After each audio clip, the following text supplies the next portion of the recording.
cette séquence et ces images assez incroyables. Vous allez les découvrir, ces images de 3 hommes, 3 présidents qui se sont retrouvés à l'Élysée ce soir pour essayer de trouver des remèdes aux maux du monde. Il y avait Emmanuel Macron qui recevait à la fois, vous le voyez, Donald Trump, le président des États-Unis, président élu, 47e président, et Volodymyr Zelensky, le président ukrainien. C'est une rencontre qui a duré 45 minutes, rencontre tripartite entre les 3 hommes et qui est capitale, Claude Blanche-Maison, d'abord sur les raisons de cette rencontre et sur ce à quoi elle pourrait mener. Quelle est votre analyse ?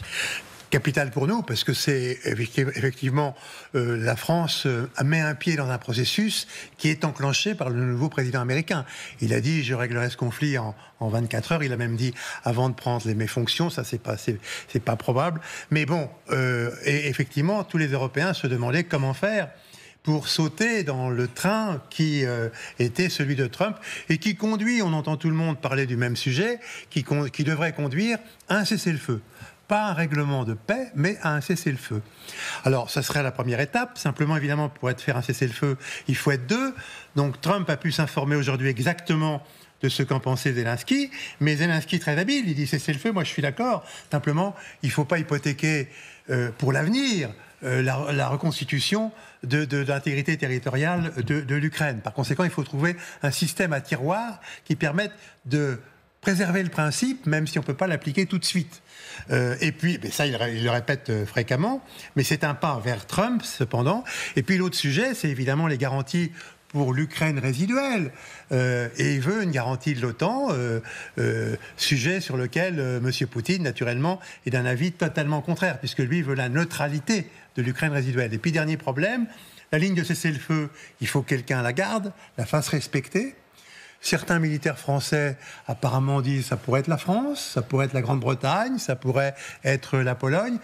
Ce sont simplement des pays de l'OTAN et je ne suis pas absolument sûr que Poutine accepte d'avoir des pays de l'OTAN pour faire ce travail de gardien du cessez-le-feu. Donc il y a beaucoup de problèmes, mais on est entré dans un processus qui pourrait déboucher sur une conférence de la paix à Paris, à Genève ou ailleurs, dont la première étape serait le cessez-le-feu, avec la définition des paramètres du cessez-le-feu.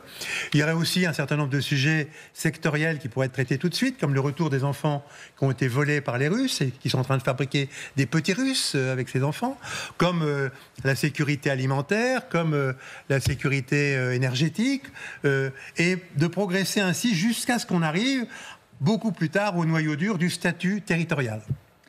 Isabelle Lasserre, quand on voit ces images avec Emmanuel Macron, entre le prochain président des États-Unis, parce qu'il faut le rappeler, tant qu'il n'y a pas eu l'investiture, Donald Trump n'est pas encore président des États-Unis, et Volodymyr Zelensky, est-ce que c'est un moyen pour Emmanuel Macron de forcer la main ou d'avoir une sorte de coup de poker pour être à cette fameuse table des négociations ? Alors, d'abord, on remarque quand même qu'il n'a pas dû le faire exprès, mais Donald Trump est habillé aux couleurs de l'Ukraine, qui est quand même un clin d'œil assez rigolo. C'est assez habile ce qu'a fait Emmanuel Macron. En fait, ce qu'il essaye de faire, c'est qu'il essaye de pousser, en fait, de forcer une synthèse au sein du Parti républicain entre, d'un côté, l'aile traditionnelle, qui est toujours attachée à la puissance de l'Amérique, et une aile plus isolationniste, plus dure, l'aile MAGA, qui considère qu'en fait, à chaque fois qu'on intervient, si c'est pas pour contrer la Chine, c'est une distraction et il faut absolument cesser ça. Donc il y a ces deux courants dans le Parti républicain et une synthèse va probablement se faire et c'est ce qu'essayent de faire les Français aujourd'hui, c'est-à-dire de la précipiter. C'est très intéressant parce que en fait, c'est ce que disent les Ukrainiens aussi depuis un mois ou deux, c'est-à-dire qu'ils n'étaient pas du tout ultra favorables à Kamala Harris. Kamala Harris, pour les Ukrainiens, c'était le statu quo de Joe Biden en pire. Et il considérait qu'avec Donald Trump, bon, les choses étaient quand même assez mal engagées, mais au moins il y avait une volonté, une possibilité d'un changement de politique américaine. Et c'est ça qui est en train d'essayer de faire Emmanuel Macron. Il ne va pas y arriver tout seul. Alors le problème, c'est que la limite, elle est qu'il manque un acteur. L'acteur, c'est Vladimir Poutine, et que pour l'instant, il n'a pas changé d'objectif vis-à-vis de l'Ukraine. Il veut la disparition et s'emparer entièrement de l'Ukraine, ou en tout cas la faire tomber et la soumettre. Et pour l'instant, il n'a pas donné de signe de concession. Mais on n'est même pas au début de la négociation. Donc, en fait, tout ça, c'est un petit peu ce que les militaires appelleraient la préparation à l'artillerie. Donc, je pense qu'effectivement, c'est extrêmement utile. C'est donc un premier pas. Il est absolument nécessaire pour la suite. La question qui se pose, effectivement, parce qu'il manque un acteur, vous avez raison, c'est Vladimir Poutine, c'est qui peut aujourd'hui convaincre Vladimir Poutine? Est-ce que Donald Trump, le futur président des États-Unis, est le mieux placé pour peut-être avoir ce rapport de force avec le président russe? Non, je ne crois pas. Beaucoup a été dit. On peut dire aussi que Trump est venu chercher en tant que président élu, pas encore investi. D'abord, il est venu retrouver le seul survivant de son premier mandat parmi les grands dirigeants européens, n'est-ce pas? C'est peut-être la meilleure façon de prendre la température, avec lequel Emmanuel Macron, il a entretenu une relation complexe, mais nourrie tout de même. Et la preuve, c'est qu'Emmanuel Macron a été le premier à le féliciter, au moment même où les rédactions de télévision se demandaient si elles étaient en droit d'annoncer la victoire de Trump. N'est-ce pas? Ensuite, évidemment, il peut espérer que l'onction de Notre-Dame dissipera un tout petit peu, je dirais, tous ces excès de campagne. Mais on voit, en fait, un homme qui semble un peu plus en quête, en fait, de ses priorités et de ses objectifs que ce qu'on pouvait penser. Un homme qui a l'air un peu plus raisonnable aussi et un peu plus tempéré que ce qu'on pouvait penser, n'est-ce pas? Alors, qu'est-ce qu'il peut imposer à Poutine? Non. Mais ce à quoi a servi cette rencontre, c'est qu'il a pu tout de même entendre concrètement de la bouche de Zelensky qu'il y a un principe intangible, c'est l'intégrité territoriale de l'Ukraine. Alors, cette intégrité territoriale, elle est d'ores et déjà finie, n'est-ce pas? Mais s'il y avait un cessez-le-feu, que deviendraient les territoires occupés? Est-ce que Trump pourrait obtenir un moratoire avec, par exemple, un référendum d'autodétermination par les populations locales au terme de quelques années, etc. Est-ce qu'on pourrait sauver ce principe ou pas? Je crois que c'est un des véritables enjeux, parce que malheureusement, en raison de nos atermoiements, et en premier lieu des atermoiements américains, tout de même, il faut le dire, de Joe Biden, l'Ukraine est exsangue à l'heure qu'il est, n'est-ce pas? Et la Russie maintient sa pression tout à fait quotidienne, terrible, bombardement sur les populations civiles, le fameux retour à l'âge de pierre. Donc, est-ce qu'on peut convaincre Poutine? On peut intimider Poutine. Poutine ne veut parler de toute façon qu'avec les États-Unis. Il est dans la logique de la guerre froide, n'est-ce pas? Donc, c'est l'Europe n'existe pas pour lui. Mais voilà que tout de même, nous existons un peu plus, parce que l'Angleterre est hors du Brexit, nous sommes la seule puissance nucléaire, et l'Allemagne a péché par son pacifisme commercial au point de ne pas tellement compter dans le futur. Donc nous nous réinjectons, grâce à cette rencontre, dans un processus de cessez-le-feu qui tarde trop. Est-ce qu'il n'y a pas également, par l'ironie du sort, une sorte de message otanien quand on voit Emmanuel Macron et Donald Trump côte à côte, alors que leur dernière brouille tout de même en 2019 était au sujet de l'OTAN, après les propos d'Emmanuel Macron sur l'OTAN. Donald Trump qui avait dit « je vais punir Emmanuel Macron » et avait dit qu'il avait été très très méchant de dire cela. Claude Blanche-Maison, quand on voit les États-Unis représentés par Donald Trump et Emmanuel Macron côte à côte, aux côtés de l'Ukraine, est-ce que ce n'est pas ce soir un message également envoyé à Vladimir Poutine? Oui, c'est une image forte, bien entendu.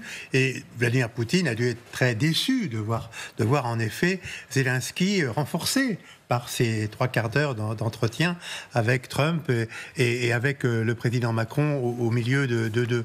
Simplement, je pense qu'en effet, la difficulté, c'est comment convaincre Vladimir Poutine de signer un cessez-le-feu. Ces conditions sont connues. Ces conditions sont la reconnaissance de ce qu'il a annexé.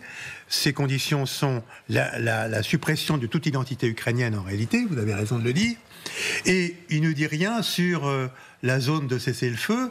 Au dernier moment, il proposera sans doute, comme Lavrov l'avait déjà fait autrefois, l'OSCE, l'Organisation de sécurité et de coopération européenne, parce que dedans, il y a des soldats russes et biélorusses. Et par conséquent, ça ne servira à rien. C'est-à-dire que ça reprendra, la guerre reprendra au bout de quelques temps. Comment garantir qu'un cessez-le-feu soit durable? Moi, j'ajouterai un élément à ce que j'ai dit tout à l'heure. Pour garantir qu'un cessez-le-feu soit durable, il faut probablement, à un moment donné, passer par le Conseil de sécurité des Nations Unies pour tester la véritable volonté russe. Ça les obligera à voter une résolution sur le cessez-le-feu. Et ça changera un petit peu la donne. Oui, mais cessons aussi de considérer que Poutine est si fort que la Russie est si forte et qu'elle est si grande. D'ailleurs, le fait que Moscou n'arrête pas d'en appeler à l'argument nucléaire montre au contraire une fragilité extrêmement profonde. Voyez combien, à chaque coup, en fait, de l'actualité internationale qui virevolte, en fait, Poutine se retrouve mal. Certes, il peut réunir les BRICS, parader, mais regardez qu'en ce moment, sa position en Méditerranée est totalement menacée. Il n'a pas la capacité de mener sa guerre d'Ukraine et de secourir son ami Bachar el-Assad en même temps. D'ailleurs, l'Iran est à peu près dans le même état aussi de relative impuissance. Mais dans le cas de la Russie, la première guerre gagnée par les Russes depuis l'Afghanistan, c'était la guerre de Syrie, n'est-ce pas? C'était d'ailleurs la première guerre qu'ils avaient menée. Ils sont en train de la reperdre. Et il est en fait immobilisé. Pourquoi? Parce qu'il n'a pas les moyens de 2 fronts en même temps, tout simplement. Lui rappeler ça, c'est peut-être quand même important. Également, un autre front qui était peut-être rappelé ce soir par la présence de nombreux dignitaires africains, de chefs d'État africains, qui ont également vécu l'ingérence russe. Peut-être un message, un moyen ce soir, lors de ce dîner, de s'adresser à eux, Isabelle Lasserre. Oui, bien sûr, parce que c'est la politique d'Emmanuel Macron, c'est-à-dire de ramener du côté des alliés de l'Ukraine et du côté occidental toute une partie de ce qu'on appelle imparfaitement le Sud global, qui penche plutôt, alors ça dépend quel pays, mais du côté de Vladimir Poutine et de la Chine. Mais à l'arrivée, vous savez, tout ce qu'on dit est vrai, mais c'est vrai qu'il y a une opportunité pour un cessez-le-feu aujourd'hui, parce que les Ukrainiens sont vraiment en difficulté sur le terrain, et parce que les Russes le sont aussi. Ils perdent trop d'hommes, ils n'arrivent pas à renouveler. Ça coûte de plus en plus cher, en fait, pour mobiliser des soldats. Mais à l'arrivée, la question se fera autour des garanties de sécurité. C'est-à-dire que Trump va aller très très vite et il est probablement, il n'a en tête que les intérêts des États-Unis, il se fiche de ceux de l'Europe et encore plus ceux de l'Ukraine. Et Trump est probablement prêt à signer un gel en fait du conflit, même s'il sait ou s'il comprend que la guerre reprendra dans 10 ans, il s'en fiche. Si à partir du moment où il obtient la paix et où la guerre, enfin la paix, un cessez-le-feu et où la guerre s'arrête, il sera prêt à faire prendre probablement ce risque en fait là. Et c'est là que le rôle des Européens est important. Mais ok, l'Europe, Trump ne veut pas, Vladimir Poutine ne veut parler qu'à Donald Trump. Mais si les garanties de sécurité, ça se termine comme on en discute aujourd'hui, alors il y a plein de plans qui sont imaginés, mais par des troupes européennes sur le terrain de la France, de la Grande-Bretagne, de la Pologne et des pays baltes, eh bien l'Europe, il faudra bien que Vladimir Poutine accepte la présence de l'Europe. Vous voyez, il y a aussi, parce que de toute façon, la ligne rouge de Donald Trump, c'est pas d'Ukraine dans l'OTAN. Donc la question des questions de sécurité, elle est au cœur. C'est-à-dire que, en fait, et c'est ça qu'essaye de faire en fait Emmanuel Macron. Il essaye en fait de sauvegarder une Ukraine dont les territoires seront peut-être momentanément perdus, mais en lui donnant les garanties de sécurité les plus solides possibles. Une chose est sûre, en tout cas, les 3 participants à cette réunion ont réagi après cette discussion de 45 minutes et tous ont réagi de manière positive. D'abord Emmanuel Macron, ensemble en ce jour historique rassemblés pour Notre-Dame, poursuivons l'action commune pour la paix et la sécurité. Emmanuel Macron qui s'est exprimé sur les réseaux sociaux, tout comme Donald Trump, le président américain, qui lui est passé notamment par son réseau Truth Social. Un grand honneur, merci, voici ce qu'il dit Donald Trump. Il a publié 2 vidéos. Enfin, le 3e homme, Volodymyr Zelensky, lui aussi a réagi. Je vous propose de l'écouter.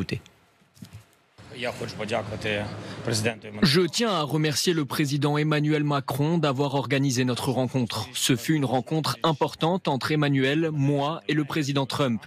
Une très bonne réunion. Il est important qu'elle soit productive et l'atmosphère est importante. Il est important que nous parlions de l'Ukraine, bien sûr, que de l'Ukraine et des Ukrainiens.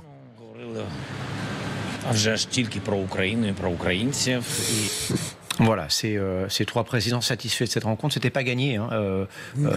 Tout s'est décidé au dernier moment.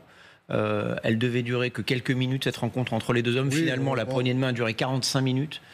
Et on a vu la satisfaction des uns et des autres. Évidemment, il reste beaucoup à faire. Mais encore une fois, c'est un premier pas. C'est ce qui semble compter ce soir. Oui, et là encore, je le dis parce que nous sommes tous surpris. Et c'est pas du tout non plus laisser un chèque en blanc, n'est-ce pas? Mais on est un peu surpris par le fait que Trump est en recherche, en fait, aussi, de relations, parce que le protocole avait plutôt prévu l'idée qu'ils allaient se croiser, n'est-ce pas, l'un partant et l'autre arrivant, et qu'il y aurait une poignée de main. C'était la chose qu'on pouvait... Non, et puis finalement, ça s'est fait. Ça s'est fait, il y a eu une longue conversation. Ça, je crois que c'est important. Ensuite, le président de la République, il a vu Donald Trump avant, et probablement il n'y a pas eu que l'Ukraine, puis de toute façon, Zelensky allait arriver. Il y a eu aussi des points qui sont importants pour la France, parce que pour la France, il y a l'Est, mais il y a aussi le Levant, il y a aussi l'Orient. Alors évidemment, Israël, mais aussi le Liban. Et désormais, la Syrie. On a un Levant qui est en totale éruption, et là aussi, en totale mutation. Or, on voit que la France cherche, comme l'on dit, à revenir aussi au Liban en raison de ses liens historiques, mais c'est aussi parce que l'avancement de la démocratie au Proche-Orient, c'est une urgence sécuritaire pour tous les pays de la Méditerranée. Et je vous rappelle que nous sommes encore aujourd'hui la première puissance de Méditerranée, même si la Turquie d'Erdogan cherche à nous bousculer là-dessus.